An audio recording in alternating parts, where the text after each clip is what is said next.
É o dia da primeira aula do curso de formação para multiplicadores de ações de educação alimentar e nutricional para crianças e adolescentes. O meu nome é professor, eu sou o Bruno, né? Eu sou professor da Faculdade de Nutrição da Unifal e estou, né, coordenando esse curso que vocês vão fazer. Sejam todos bem-vindos, né, e bem-vindas. E hoje a gente vai ter a nossa primeira aula intitulada Conhecendo o Guia Alimentar para a População Brasileira. Então, essa aula trata-se de um tema muito importante, né, que vai ser a base do nosso curso. Eu peço desculpa porque a minha cachorra está latindo bastante aqui. São alguns problemas que a gente não consegue evitar, mas se ela continuar assim, eu tento pedir um minutinho e vou até lá para tentar fazê-la ficar quietinha. Então, hoje eu pretendo abordar com vocês, né, começar com uma reflexão para a gente introduzir esse tema. Na sequência, eu vou falar o que são os guias alimentares, né? Vou começar a abordar o Guia Alimentar para a População Brasileira, que foi a primeira edição do guia que foi publicado aqui no Brasil. Na sequência, vou falar da segunda edição, que é o material mais recente e o que a gente utiliza, né, para definir o que é uma alimentação saudável e tudo mais. E, por fim, vou terminar apresentando para vocês os 10 passos para uma alimentação saudável. Então, dando início à nossa aula, né, eu gostaria de provocar uma reflexão, né, em vocês. Primeiro, o que seria uma alimentação saudável, né? Muita gente fala, é importante ter uma alimentação saudável, mas o que vem a ser uma alimentação saudável? Eu tenho certeza que muitos de vocês já têm uma ideia, né? E já saibam muitas coisas referentes a isso, né? Tem uma ideia do que é saudável, o que não é saudável. Mas aí eu vou mais além com a minha pergunta, né? Quem ou que define o que é uma alimentação saudável, né? Será que são pesquisadores que vão definir, são médicos, nutricionistas? O que vai definir o que é uma alimentação adequada e saudável para a população? Então, hoje, a gente vai tentar responder essas perguntas e entender mesmo, né, o que é uma alimentação saudável e se existe aí algum documento, se existe algum material que vai nortear as pessoas a entenderem sobre isso. Combinado? Então, antes de eu abrir aqui, né, um momento para fala, para vocês me darem essas respostas, eu vou continuar e vou deixar isso para o finalzinho só para não perder o fim da meada aqui do nosso raciocínio. Então, lá em 1988, gente, olha só, já foi um tempinho, né? Um bom tempo atrás. Aqui, eu não sei se vocês conseguem ver o meu mouse. A Organização Mundial da Saúde, né, que é uma organização internacional, ela publicou um livrinho, né? E esse livro ele trazia as diretrizes e ele incentivava com que todos os países publicassem um guia alimentar para a sua população. Então, lá em 1998, olha só, já tem o quê? 23 anos, né? Mais ou menos. Então, a Organização Mundial da Saúde, né, OMS, publicou esse material. E esse material, ele trazia, então, ele falava, né, que os guias alimentares que cada país poderia publicar para orientar a sua população seria considerado as diretrizes alimentares oficiais para aquela população, né? Esse guia alimentar que cada país iria publicar para a sua população seria considerado, né, uma ferramenta para o enfrentamento das doenças crônicas não transmissíveis. O que seriam essas doenças crônicas não transmissíveis? Aqui dentro a gente tem o diabetes, a hipertensão arterial, que a gente também chama de pressão alta, as doenças do coração ou cardiovasculares, o próprio câncer, né? Além da obesidade, né, que também é considerado como uma doença crônica. além disso, esse guia ele seria também uma ferramenta para combater as deficiências nutricionais e outras doenças infecciosas, né? Que se a pessoa ela não tem uma nutrição adequada, a sua imunidade pode ficar debilitada e, assim, ela fica mais suscetível, por exemplo, né, a determinadas doenças e ter mais dificuldade para se curar daquela doença. Esse guia alimentar que cada país vai fazer para a sua população, ele tem que ser destinado a todas as famílias, aos profissionais de saúde, aos educadores aqui, que a gente tem vários, aos agentes comunitários de saúde e até mesmo aos gestores públicos, que seriam os políticos. Ou seja, esse material ele tem que ter uma linguagem que seja adequada a toda a população, né? Independente da ocupação da pessoa, independente de quem quer que seja. Então, lá em 1998, a gente teve essa primeira publicação e, na sequência, sim, alguns anos depois, em 2005 para 2006, mais precisamente em 2006, o Ministério da Saúde do Brasil publicou a primeira edição de um material que a gente vai chamar e que a gente vai estudar hoje, que é o Guia Alimentar para a População Brasileira.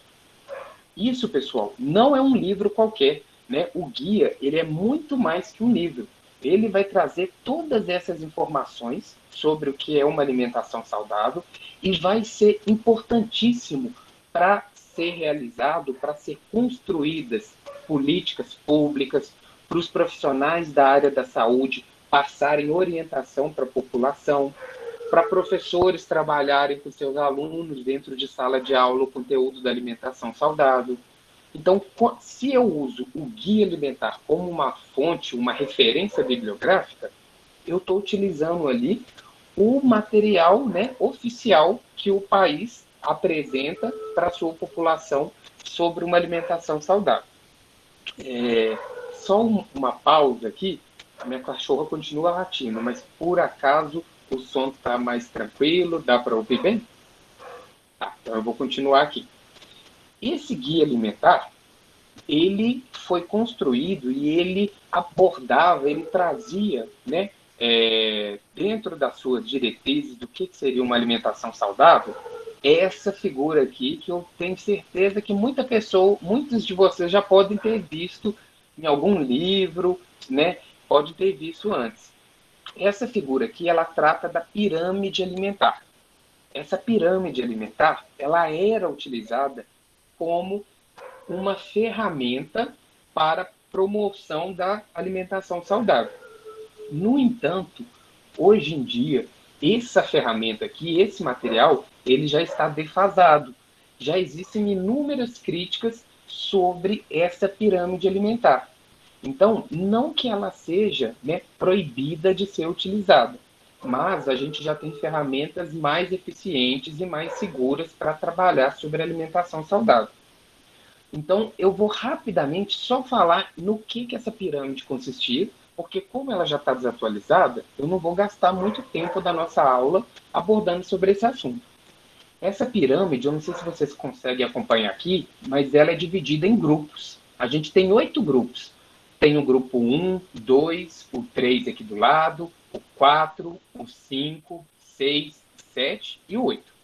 Cada um desses grupos, cada um desses grupos é formado por alimentos que têm alguma característica semelhante. Essas características, né, que vão agrupar esses alimentos, se tratam das características nutricionais desses alimentos. Então, aqui no grupo 1, que é a base da pirâmide, que é um grupo maior, a gente tem os pães, as massas, os cereais e os tubérculos.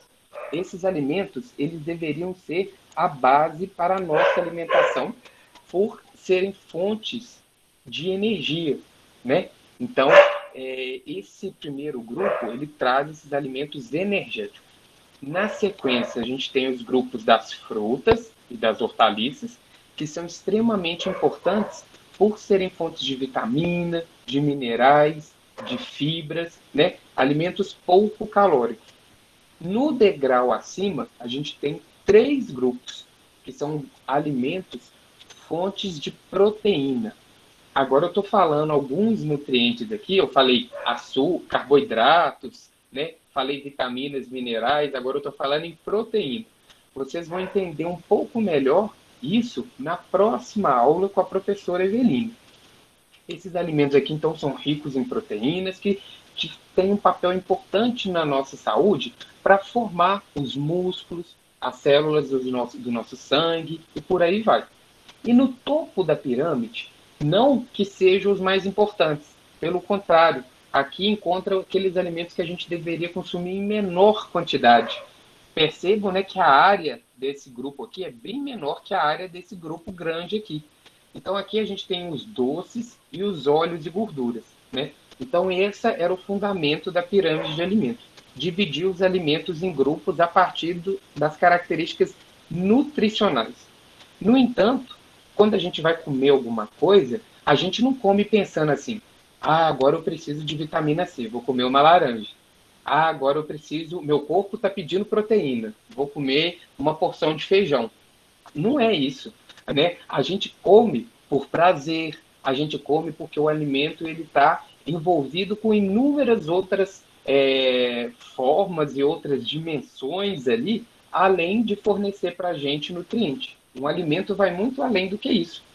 Quem é aqui que, por exemplo, não tem um alimento, que uma preparação, que quando come, lembra lá da infância, um alimento que consumia, por exemplo, na casa da avó, ou, por exemplo, uma broinha de fubá, que lembra, né, alguém muito especial, ou não sei, né, o que mais. Então, a gente tem inúmeros exemplos desse tipo.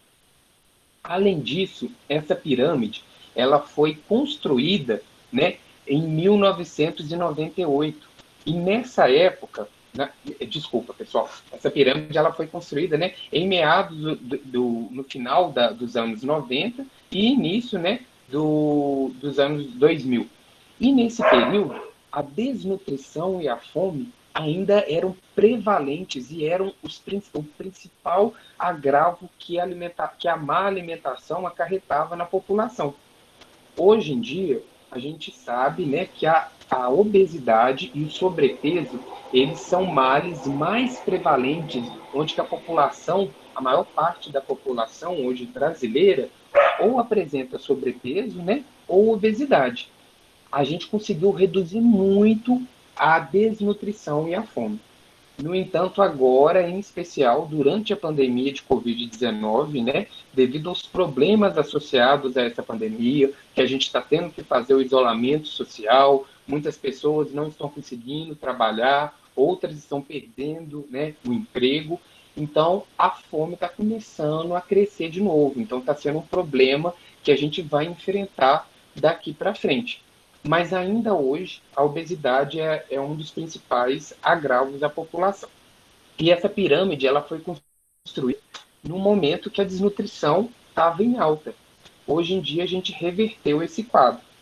Então, esse guia ele era um material mais técnico e que trabalhava a alimentação dessa forma, que era uma forma que não era muito bem entendida pela população, né?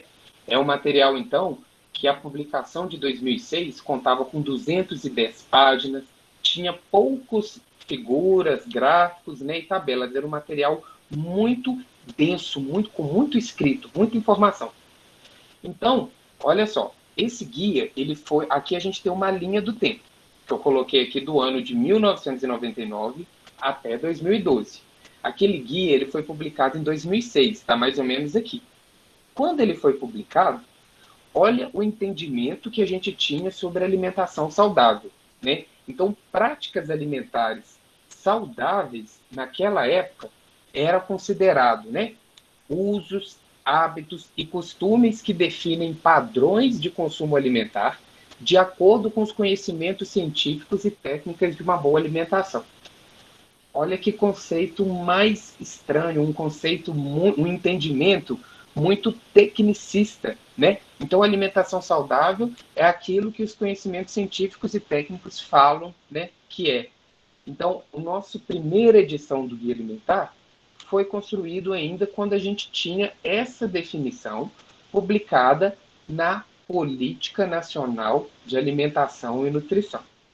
que foi uma política publicada em 1999. No decorrer dos anos, muitas conquistas foram sendo, né, alcançadas, principalmente no campo da alimentação e nutrição aqui no Brasil.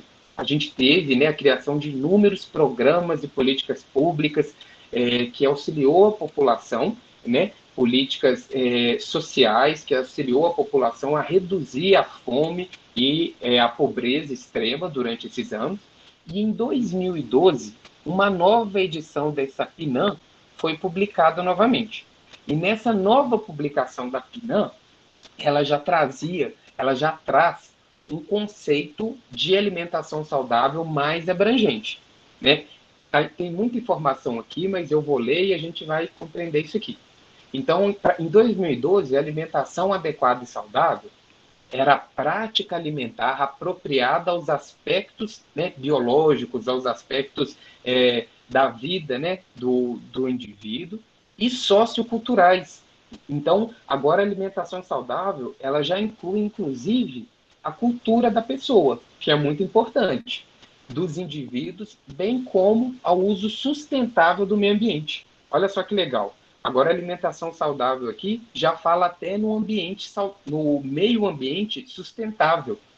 Então, ela é referenciada pela cultura alimentar, pelas dimensões do gênero.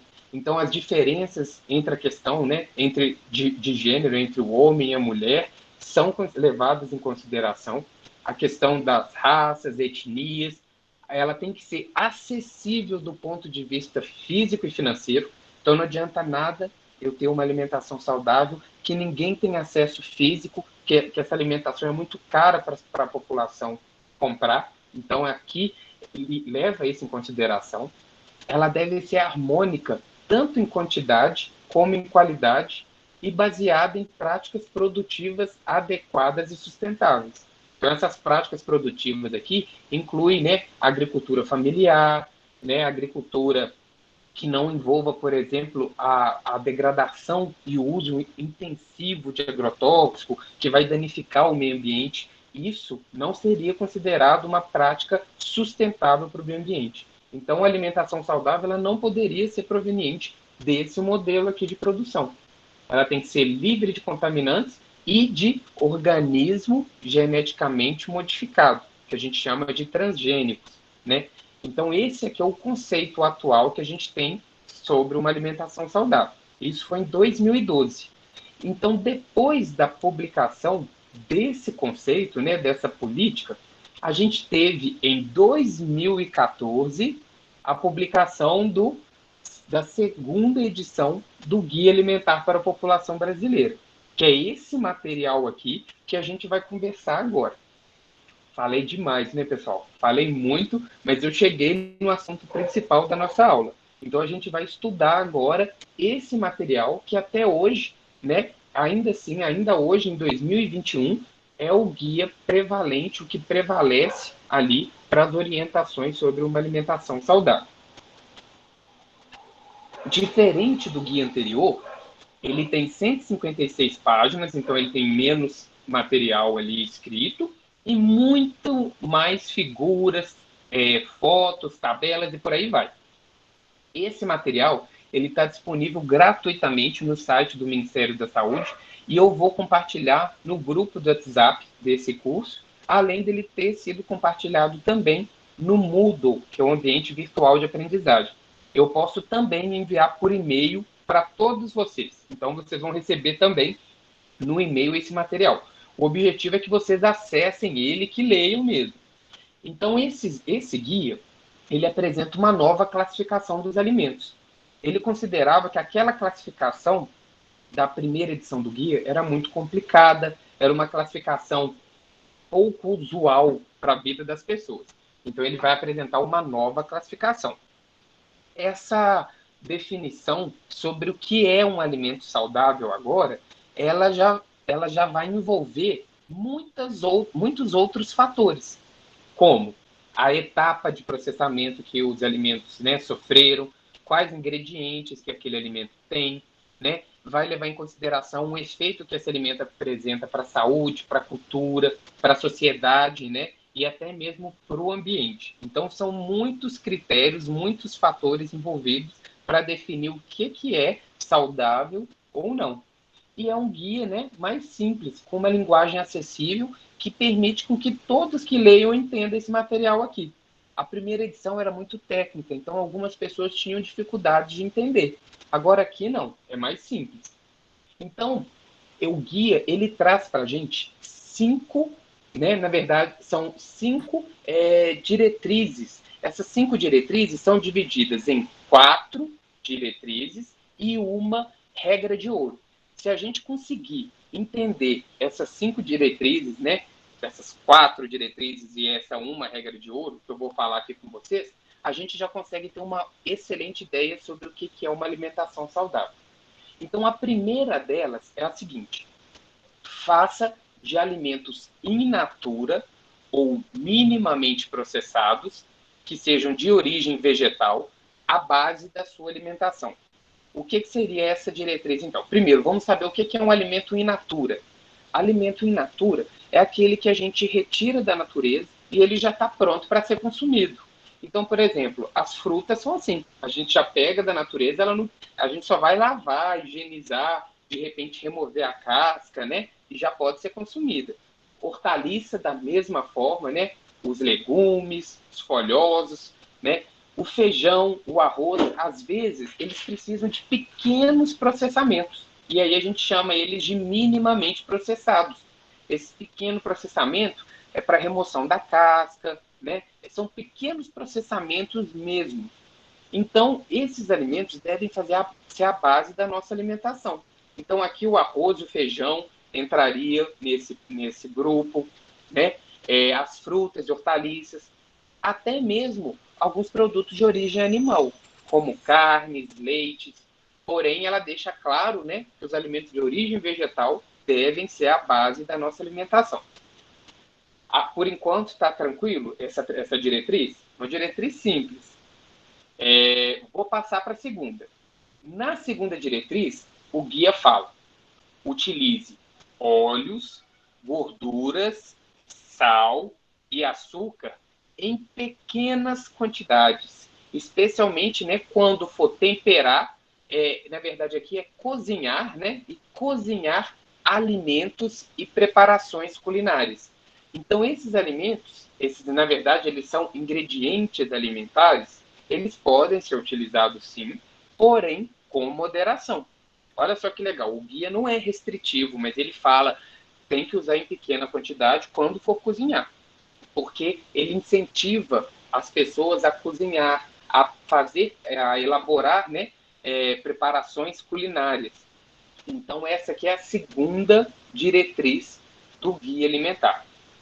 Indo para a terceira diretriz, ele fala limite. Então aqui eu estou falando, né? Atenção, vamos ter um limite para o uso de alimentos processados. Então, aqui eu estou apresentando um outro grupo de alimentos processados, consumidos em pequenas quantidades e, quando for consumir, que eles sejam ingredientes de preparações culinárias ou como parte de refeições, mas que sejam baseadas em alimentos in natura ou minimamente processados.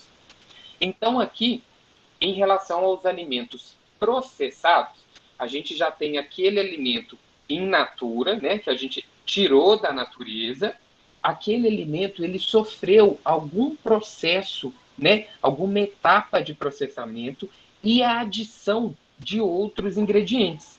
Esses outros ingredientes que foram adicionados pode ter deixado aquele alimento que inicialmente era in natura desbalanceado nutricionalmente. Vamos pegar aqui um exemplo. O queijo Minas, né? Ele é feito a partir do leite.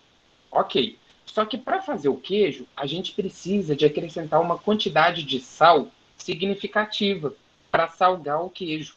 Ou a gente adiciona o sal diretamente na massa, no coalho ali que a gente vai fazer, ou a gente pega aquele queijo e coloca dentro de uma salmoura, que é uma solução com água e sal.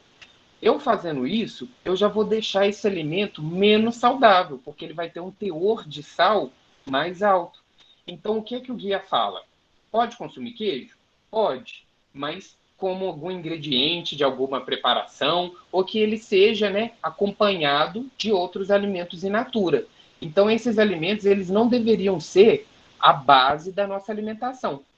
Olha aqui o tanto de vegetais enlatados que eu tenho. Esses vegetais enlatados, eles foram adicionados de conservantes, de aditivos, de sal, né? Então isso vai deixar esse alimento pouco saudável. Além disso, se eu tiver alguma fruta em calda, eu vou a indústria de alimento, né, ou se a pessoa faz em casa, ela vai adicionar açúcar. E isso vai deixar aquela fruta menos saudável. O mesmo acontece, né, com atum em lata, sardinha em lata, porque geralmente elas vêm em óleo, né? Elas vêm mergulhadas ali em óleo. E aquele óleo pode ser excessivo, né? E contribuir com que a pessoa ganhe peso e por aí vai. Agora, então, a gente já tem 3 diretrizes. Essa é a terceira. Vamos passar para a quarta diretriz.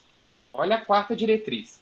Evite alimentos ultraprocessados. Então, Então, olha só recapitulando. A gente teve alimento in natura e minimamente processado, que são aqueles alimentos retirados da natureza, prontos para o consumo, ou que tiveram uma etapa simples de remoção da casca, seja lá o que for.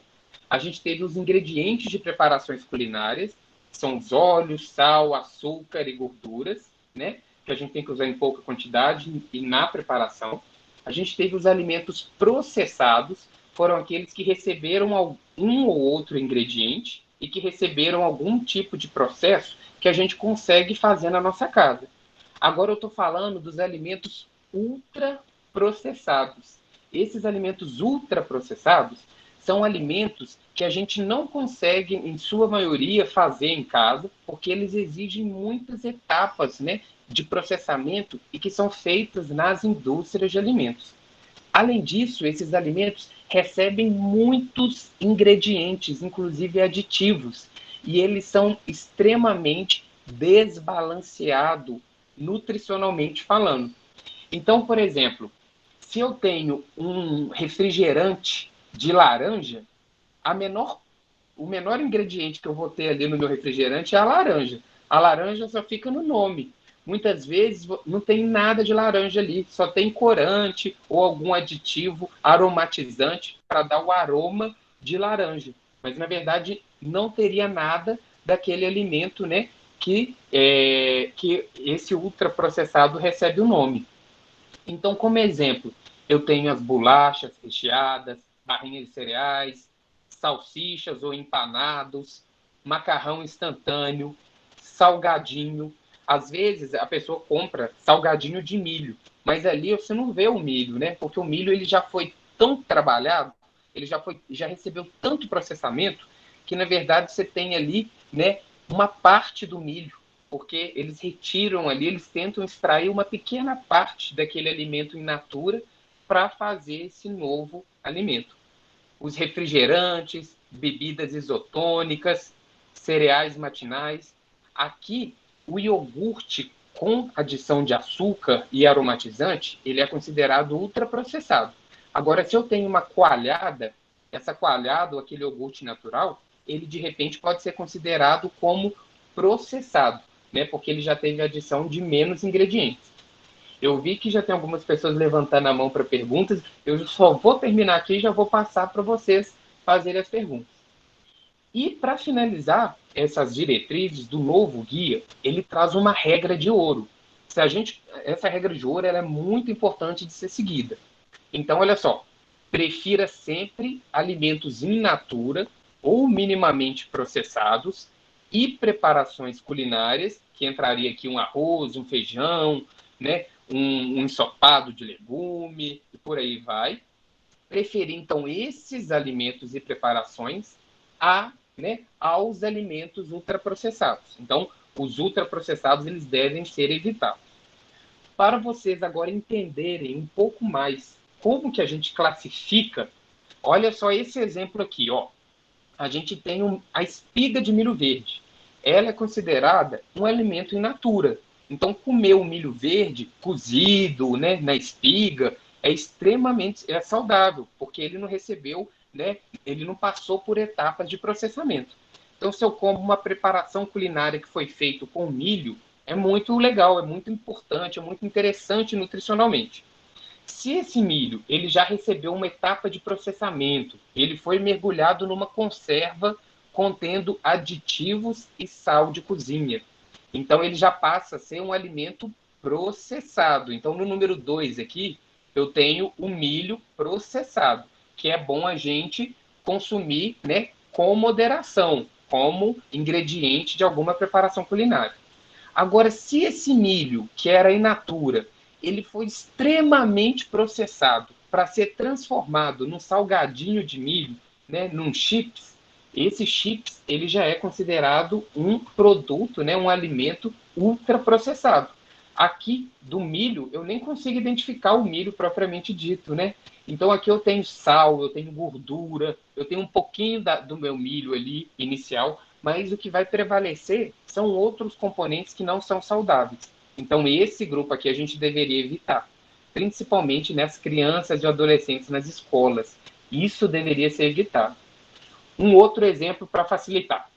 A gente tem um abacaxi in natura. Se eu faço um abacaxi em calda, um doce de abacaxi, esse doce ele passa a ser um processado, porque eu ainda consigo identificar o abacaxi. Ali eu abro a lata, eu vejo o abacaxi. Tem açúcar, mas eu vejo o meu abacaxi. Se eu tomo um suco em pó de abacaxi, eu não consigo identificar o abacaxi. Eu só tenho ali o aroma, né, do abacaxi, o corante que vai dar a cor do abacaxi. Então, esse último seria o ultraprocessado, que a gente tem que evitar. Esse segundo a gente tem que limitar, porque o consumo excessivo dele pode fazer com que a gente ganhe peso, a gente fique predisposto a um diabetes, né? Porque vai ter um excesso de açúcar aqui nessa calda. E o alimento in natura. O milho eu já dei o exemplo. Um terceiro exemplo seria o peixe, que é um alimento in natura, né? A gente retira da natureza, pesca, poderia consumir. Tem o peixe em conserva, que ele seria um processado, porque aqui tem adição de óleo. E se a gente vai no supermercado e compra o empanado de peixe, ali a gente já tem farinha, a gente já tem gordura, a gente já tem um tanto de aditivo e um pouquinho de peixe. Peixe que é bom, esse último aqui tem muito pouco. Então, evitar. Essas, então, foram as diretrizes. Olha como que é mais simples para a gente entender o que é uma alimentação saudável a partir do nosso guia alimentar para a população brasileira. Além disso, ele vai levar em consideração o quê? Se eu como os produtos in natura, eu estou favorecendo o pequeno agricultor, eu estou favorecendo a pessoa que realmente está produzindo aquele alimento, né? E que precisa até mesmo de receber aquele dinheiro, aquela pessoa que geralmente ela não faz a utilização, né, de agrotóxicos, porque ela tem uma pequena plantação. Agora, se eu compro esses últimos produtos aqui, eu estou enriquecendo uma única família que é dona de uma empresa que produz, né? Por exemplo, a gente tem empresas grandes, multinacionais, que uma única pessoa é dona de várias empresas. Você compra esses produtos, você vai estar colaborando no final da cadeia de venda para aquela pessoa ali. Então, até essas questões sociais, o guia alimentar leva em consideração e tenta fazer com que a gente incentivar a gente a ir nas feiras livres, comprar, né, nas feiras abertas. Eu não sei se em Campos Gerais tem feira livre, eu espero que tenha, que é um excelente local para a gente visitar e fazer compra. Ainda, essas fotos eu tirei do próprio Guia Alimentar para a População Brasileira. Aqui ele mostra opções saudáveis de café da manhã. Então a gente tem um melãozinho com um pedaço de polenta aqui partida, com um copo de café com leite. Um café da manhã saudável. Uma outra opção, a gente tem uma banana, né, um cuscuz e ovo de galinha, né, e uma xícara de leite. Aqui uma outra opção saudável. Olha uma terceira opção, um cafezinho preto, pãozinho integral com queijo, alguma fruta, no caso aqui eles exemplificaram com algumas ameixas, né? Uma terceira, um café com leite, uma tapioca e banana. Então não é nada que foge do nosso orçamento. A gente consegue, né? Muitos de nós conseguimos ter acesso a esses alimentos. E aqui seria opções saudáveis de café da manhã. Agora aqui a gente tem opções saudáveis de almoço. Olha a primeira aqui: arroz, feijão preto, coxa de frango assada, né? Preferencialmente assada, para ter menos gordura ali. Quando a gente frita, a gente coloca muito óleo. Beterraba cozidinha e uma polenta aqui, ó, com queijo desfiado em cima. É um prato muito saudável. Outra opção, um arrozinho, feijão, um omelete, né? Um gilozinho refogado. Uma terceira opção de almoço saudável, uma feijoada, né? É importante só a gente ter cuidado, não comer feijoada todos os dias, principalmente se ela tiver muita carne gordurosa, porque aí sim a gente pode contribuir, né, para aumentar os nossos triglicérides, a gordura no nosso sangue, o colesterol e por aí vai. Um arrozinho, um vinagrete aqui, né? Vinagrete de cebola, tomate, uma farofinha e uma laranja com couve. Também é um prato saudável.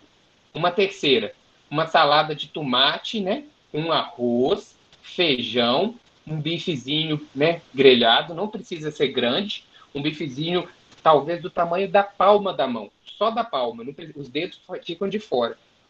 Um bife desse tamanho da palma da mão já seria suficiente para a gente. E uma saladinha de fruta de sobremesa, estaria excelente. Jantar. Jantar pode ser uma comida ainda mais leve. Então, um arrozinho com feijão, uma abobrinha, né? Um bife de fígado, um pedacinho, uma salada de folhas com arrozinho e feijão, um ovo e uma maçã, uma sopa de legumes, né? Com uma farinha de mandioca. Aqui a gente tem um açaí com a farinha de mandioca, porque o guia alimentar ele tenta contemplar todas as regiões do Brasil.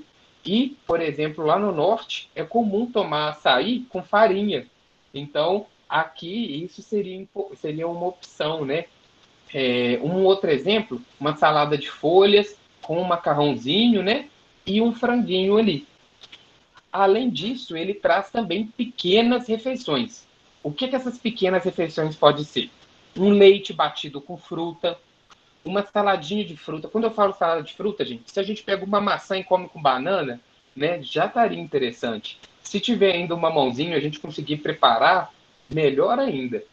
Um iogurte, mas que seja aquele iogurte natural que a gente consegue fazer em casa, uma coalhada com uma fruta. Ou então, né, aqui esses alimentos já são mais caros, que são as castanhas oleaginosas.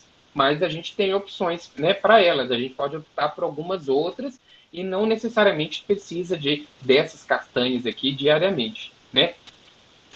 Além disso, esse guia ele fala muito sobre a importância do ato de comer e a comensalidade. Ele fala que é importante a gente comer com regularidade, mas dar atenção para o que está comendo. Se eu vou dar atenção para o que que eu estou comendo, é bom eu evitar comer na frente da televisão. Porque quando eu como na frente da televisão, eu presto atenção no que eu estou assistindo e eu esqueço do que eu estou comendo. E muitas das vezes isso faz com que a gente coma mais do que a gente precisa. Então, esse sempre sentar à mesa, prestar atenção no que está comendo é extremamente importante. Além disso, né, comer em ambiente apropriado. Se você consegue se alimentar em companhia, na companhia da família, isso é essencial. Sabia que já tem estudos, esses estudos foram feitos, essas pesquisas, com idosos, né? Principalmente idosos em instituições de longa permanência.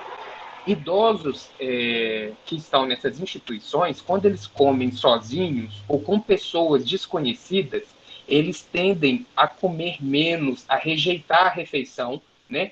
E isso é um problema para a desnutrição, que eles já são mais suscetíveis. Agora, se aqueles idosos eles comem com pessoas que são próximas a eles, ou com familiares, ou se eles têm um vínculo com quem eles estão comendo, eles conseguem comer mais. Então, alguns pesquisadores fizeram esse experimento e verificaram esse lado positivo, né, de se comer com pessoas que você gosta. Então, comer com companhia e num ambiente apropriado é muito importante. Além disso, o guia ele leva em consideração que para a gente ter uma alimentação saudável existem obstáculos, né? E que a gente deve tentar superar esses obstáculos. E esse guia levanta alguns dos obstáculos. Eu vou citar rapidamente eles.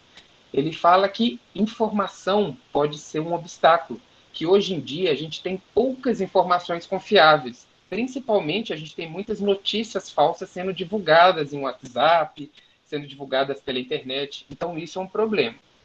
Ele fala também sobre a oferta. Os alimentos processados e ultraprocessados recebem muito mais propaganda e eles estão muito mais disponíveis quando você vai num supermercado do que os alimentos in natura. Além do que, geralmente, a gente encontra várias promoções sobre eles, né?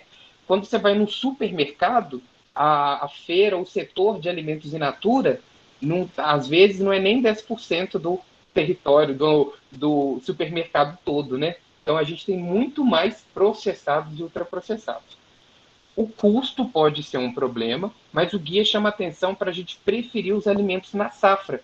Se você está na época do tomate, o preço dele cai, né? Então prefiram consumir alimentos da safra. O guia traz que as habilidades culinárias, né, elas estão sendo perdidas, porque os jovens de hoje em dia não se interessam tanto, né, pelas habilidades culinárias, em aprender a cozinhar. E quando você não tem habilidade culinária, você tem uma tendência a aumentar o seu consumo de ultraprocessado, porque você não sabe fazer, né? Ou não gosta de ir para a cozinha, não separa um tempo, então você opta pelo que é mais prático e que muitas das vezes não é o mais recomendado e nem o mais saudável. Além disso, o guia fala que o tempo é muito importante a gente ter tempo para organizar. Então, eu separo um dia na semana para eu fazer toda a minha comprinha, que vai ser importante para eu ter os meus alimentos à disposição ao longo da semana. E planejar o tempo, né, que vai ser necessário para eu cozinhar, para eu fazer a minha refeição. E outra coisa, o guia fala e ele pede, né? Ele faz um apelo para que a gente esclareça às crianças, né, e os adolescentes a real função da publicidade. A publicidade, o objetivo dela é vender o produto, não é informar o consumidor sobre, né, possíveis vantagens que aquele alimento tem. Muitas vezes a gente vê propagandas, por exemplo, de achocolatado, falando que ele dá energia, né? Uma energia que dá gosto, você vai crescer forte com aquele achocolatado. Na verdade, isso são apelos comerciais para a gente comprar. E muitas das vezes crianças não entendem isso, né? Porque pela falta ainda de maturidade. Então é importante a gente ter noção sobre isso.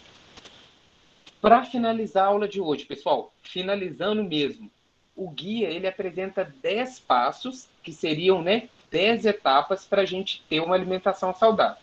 Eu vou só falar sobre elas, porque eu vou compartilhar com vocês no grupo do WhatsApp, no e-mail e no Moodle, um videozinho sobre esses 10 passos, bem explicadinho, vocês podem ver do celular. O primeiro deles, né, é aquele que a gente viu no início da nossa aula. Faça dos alimentos in natura e minimamente processados a base da alimentação. Perfeito. Segundo dele, utilize óleos, gorduras, sal e açúcar com moderação. Tranquilo. Terceiro, limitar o consumo de alimentos processados. Quarto, evitar agora, né, os ultraprocessados, que são aqueles, né, que recebeu mais etapas. 5. Quinto passo, comer com regularidade e atenção em ambiente apropriado e sempre que possível, né, em companhia. Sexto passo, faça compras em locais que ofertem variedades de alimentos in natura ou minimamente processados. A feira livre aí, pessoal, a feira livre, então seria uma ótima opção para a gente fazer a compra dos alimentos que a gente vai consumir em casa. 7. Desenvolva e exercite, né? E partilhe as habilidades culinárias. Tente ensinar para os filhos, para as crianças, para os primos, primas e por aí vai. Isso é algo importante para a saúde daquela pessoa. Oitavo, planeje e o uso do tempo, né? Para dar à alimentação o espaço que ela realmente merece. Nono passo, dê preferências, quando você estiver fora de casa, a locais que servem as refeições feitas na hora. Então, aquele local né, que produz aquela comida caseira, que produz ali um almoço, né, um jantarzinho, ao invés de eu ir em local que vende salgadinhos, sanduíches, pizzas, né, que já são preparados ali com antecedência. E décimo, seja crítico quanto, né, às informações, orientações e mensagens sobre alimentação vinculadas em propagandas comerciais. O que a gente vê nas propagandas comerciais são apelos para a gente adquirir aquele produto. Na verdade, não significa que seja a verdade sobre o produto. Assim, eu termino essa primeira aula de hoje e eu vou agora para o chat e vou tentar responder rapidinho as perguntas. Tentar finalizar essa aula ainda em 60 minutos, né, em 1 hora, para eu atingir o nosso tempo previsto e eu não causar a fadiga ou o cansaço, né, em vocês. Então, olha só, vamos subir aqui para ver se tem alguma pergunta. Por enquanto, não. Só perguntaram se passou a lista de presença, mas a gente não vai ter, né, a lista de presença aqui, não, porque nem todos têm acesso, né, podem participar aqui, então a gente não vai passar a lista de presença. A Micaela está com a mãozinha levantada. Você quer perguntar alguma coisa, Micaela, ou foi por acaso um teste? Se alguém tiver qualquer pergunta, pode habilitar o áudio e fazer a pergunta aqui para mim.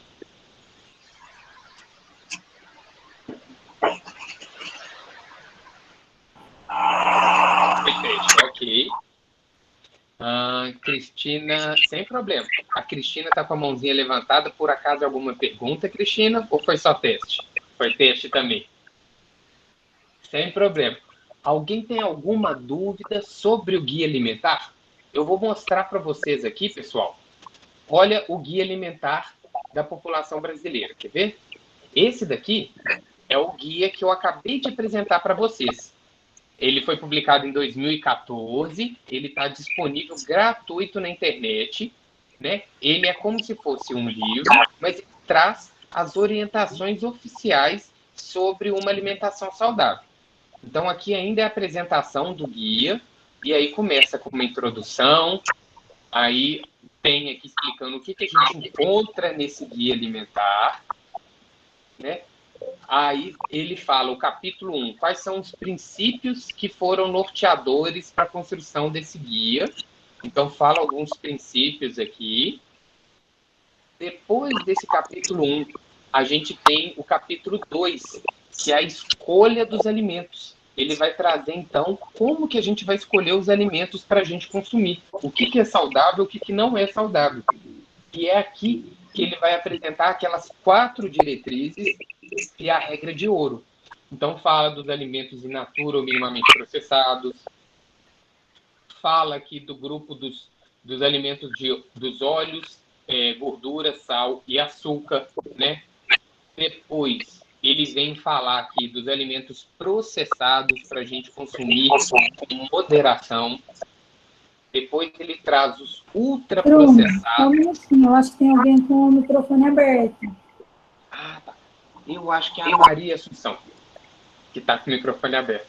Mas, okay. Aí aqui é os alimentos ultraprocessados, que é para a gente evitar, e depois ele traz para a gente aquela regra de ouro, né? Para priorizar os alimentos in natura, as preparações culinárias e evitar os ultraprocessados.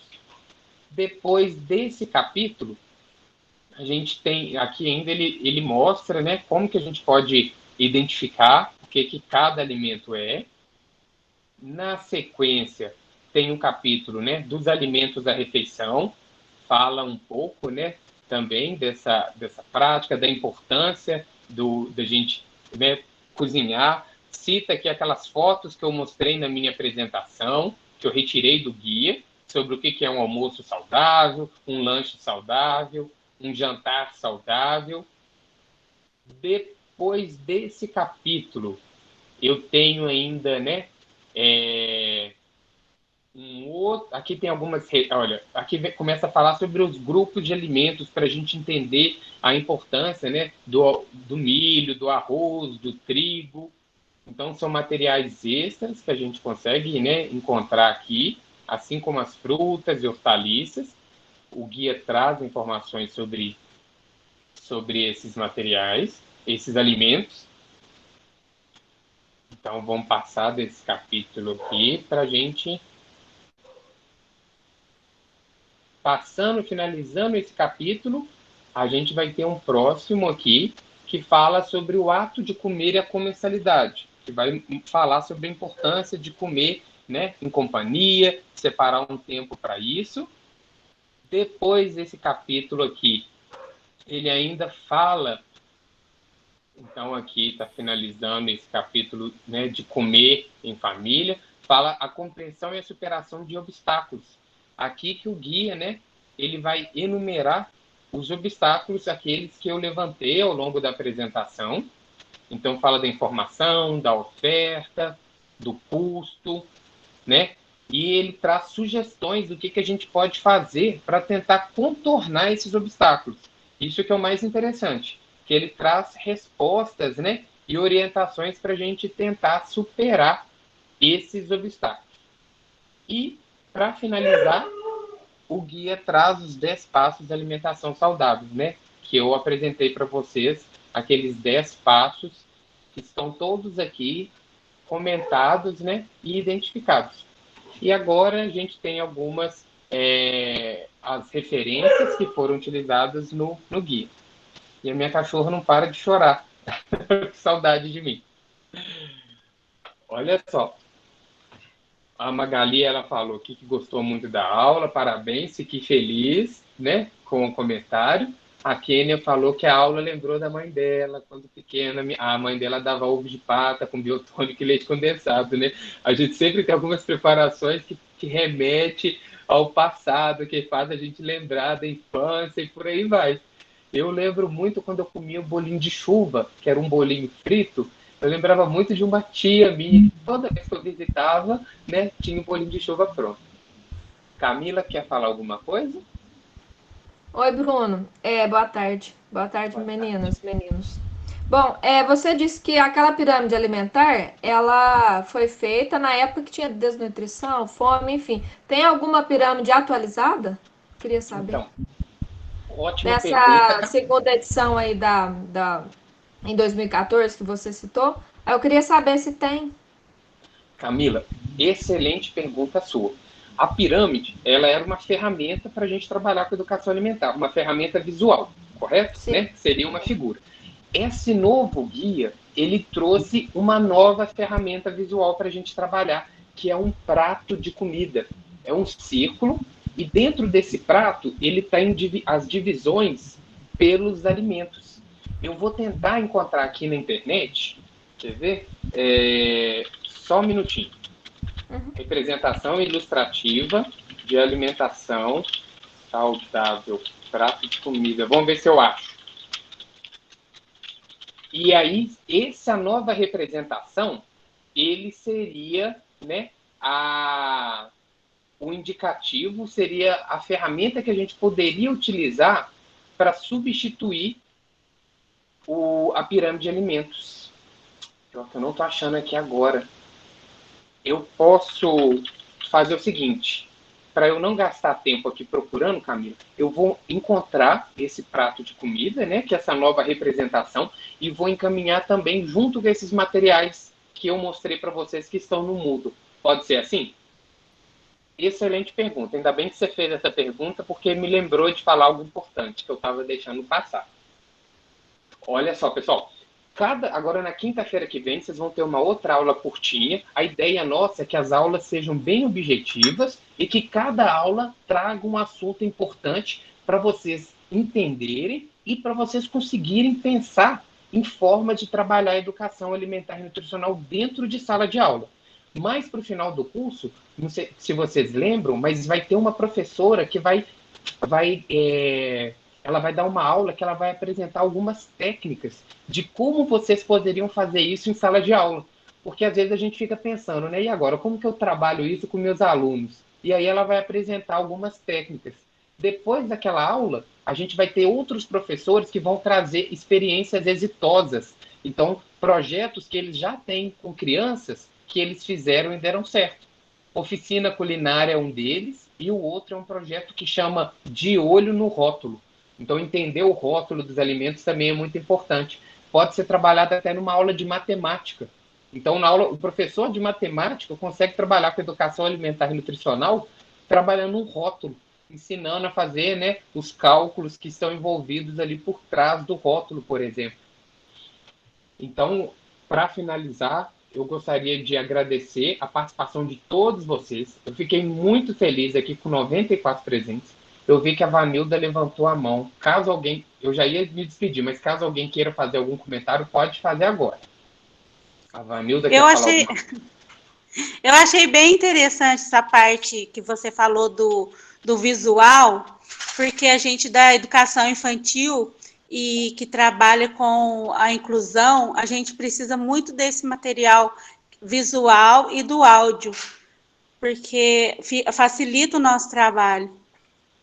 Perfeito. Olha só, ao longo desse curso, eu publiquei alguns jogos que eu e alguns alunos desenvolvemos, né? São jogos que eles estão disponíveis gratuitamente. Tem um site aqui que esses jogos estão lá.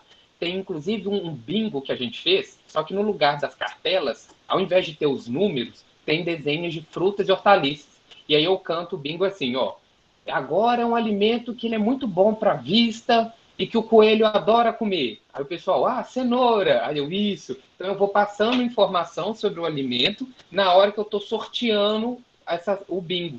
Ele já tem no site. Se vocês fizerem o download, é só imprimir. De repente, a gente até tenta uma parceria né, com a Secretaria de Educação, se conseguir pelo menos fazer uma cópia para cada escola, ou então uma cópia para a Secretaria, que aí vai rodando de repente, né, as escolas e os professores vão utilizando esses materiais.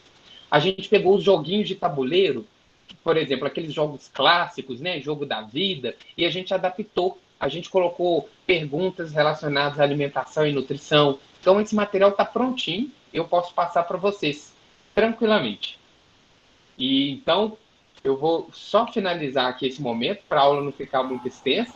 Vou disponibilizar essa gravação para todos vocês e para quem não pôde participar, eu vou mandar o link, então vocês podem clicar e assistir. Então Bruna, eu estou vendo aqui. Oi? muito obrigada, viu, pela aula. Obrigada, as meninas. E qualquer coisa pode entrar em contato, tá bom? Tá bom. E eu fiquei muito feliz com a presença de vocês. Gente, 91 pessoas aqui em tempo real me surpreendeu positivamente. Estou E muito teve feliz, viu? bastante gente que ficou tentando entrar, a sala estava lotada, não conseguiu, ficou pedindo no grupo. Aí eu avisei que a gente vai disponibilizar o link depois da aula gravada para poder ter acesso. Tá bom. Então, pode ser uma estratégia, a gente sempre, porque a sala tem um limite de 100 pessoas. Então, eu recomendo que, se vocês querem participar mesmo, tentem entrar com 5 ou 10 minutinhos de antecedência para garantir a vaga de vocês. E quando não puder participar, que realmente, né, não acesse para dar oportunidade para aquele que está ali tentando e não conseguiu. Tá bom? Mas, então, um grande abraço. Vou interromper a gravação aqui. Assim a gente termina a nossa primeira aula e até quinta-feira, às 13 horas, para a nossa segunda aula. Um abraço para todo mundo. Abraço, bom.